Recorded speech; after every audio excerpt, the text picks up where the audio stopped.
Welcome to another edition of the Prep Football Weekly. Gabe Weston, sports editor of the Gaston Gazette, with sports writers Phil Gardner, Richard Walker. I'm going to ask these guys a few questions about some things that are going on in high school football and get their takes on a few things. I'll let Phil take the first one.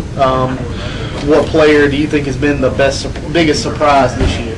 I'm going to go with Reggie Williams, the big defensive lineman from Bessemer City, only because this is a guy I hadn't really heard of before this year, and I've heard nothing but good things about him. I have not seen him. I'll get to see him for the first time this week when they play North Lincoln, but I've just heard he's been a real key to that defense, which has been a big reason for Bessemer City's success so far this year. What about you, Richard? I'm going to go in the same conference, and to me he wasn't that much of a surprise, but he made a little bit of a position switch at Cheryl's Thomas Bess. I saw him play in middle school, and I knew he was a great athlete. I didn't know where they were going to put him. Last year, certainly Cameron Lovelace was there, so there wasn't as much time or space for a quarterback, and quite honestly, I think Bess could probably be a receiver, a running back, or a quarterback for them, but I think he basically won the game last week against West Lincoln. I think as the season wears on, Cherryville will get better and better because he's a sophomore, and I think he's really going to be a real talent by the time he's through. And the question that Thomas will have is, he's such a good player. He's good in football, basketball, and baseball. It'll be interesting to see if he follows the path of Cameron Lovelace and chooses to specialize in something, or if he stays with all three sports, because having seen him for several years, he could be good at all three. Second question, what team in the area do you think will be most affected by the short week, good or bad? Kind of your take on that.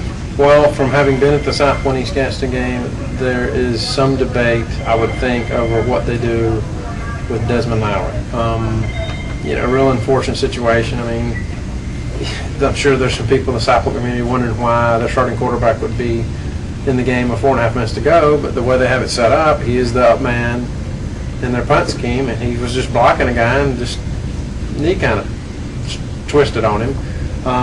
I would think that that's a difficult injury to overcome in just 3 days. I would imagine he may not practice hardly at all.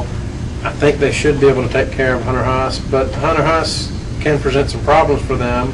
Now, I will say in South Point's defense, Josh Justice can run quarterback very effectively, and it would not surprise me in the least little bit if South Point goes, we'll give Desmond a week off, let Josh play against Hunter Huss. But I think that's going to force them to make a decision, because they'll have to either baby Desmond Lowry somewhat this week and maybe run some different schemes, because that Redbone option game is based on him being able to run the option. I mean, he was terrific against East Gaston. In fact, he ran down the field. I don't even know.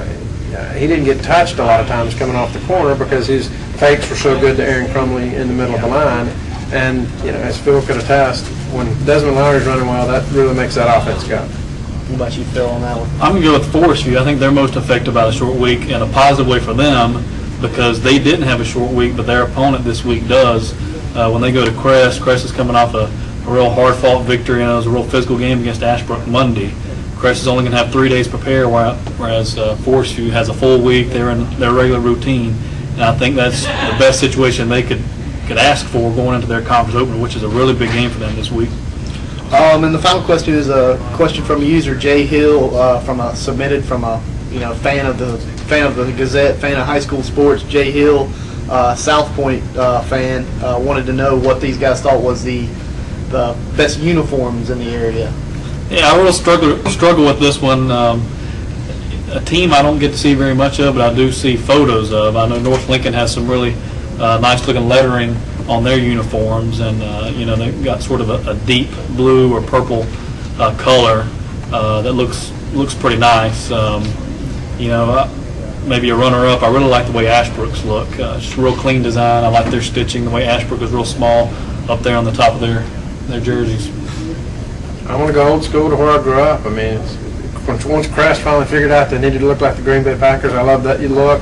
And truthfully, the best looking uniform in this area historically has always been Shelby Golden Lions. I mean, it's nice, it's crisp, it's clean. They've had that. I mean, they've had a few tweaks in the last couple of years, but by and large, they've had black shirts, white pants, or gold pants, and they've had that gold helmet. I mean, it's tradition, and it's been that way. I mean, I first started watching games in 1970, and they've had basically the same look, the same traditions, a lot of the same stuff, and it's kind of like they're kind of a Penn State look, but it's real I mean, it kind of fits the way that their program has been run and the tradition that they have at their school.